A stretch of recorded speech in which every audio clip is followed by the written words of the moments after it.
السلام عليكم ورحمة الله وبركاته. شاركت الفنانة الاستعراضية التونسية نرمين الصفر تدوين على حسابها انستغرام تخبر فيها متابعيها بأنها قررت الزيادة في أسعار عروضها، مثيرة بذلك جدل واسع لدى التونسيين. وجاء في نص التدوين: العام هذا قررت باش نعمل راحة الروحي ونعطيها حقها، نطلب حق تعبي ومجهودي، حق اسمي اللي تعبت عليه سنين. مانيش مطالبة نجهد روحي، بالعكس لازم نخدم بالكيف وناخذ حقي كامل باش نحافظ على نرمين الفنانة وما نطيحش في المستهلك والتبرويط.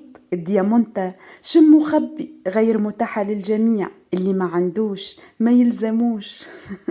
وإلى هنا أترككم أصدقائي وأصدقاء القناة في رعاية الله وحفظه، وأستودعكم الله الذي لا تضيع ودائعه، وإلى اللقاء في فيديو آخر إن شاء الله.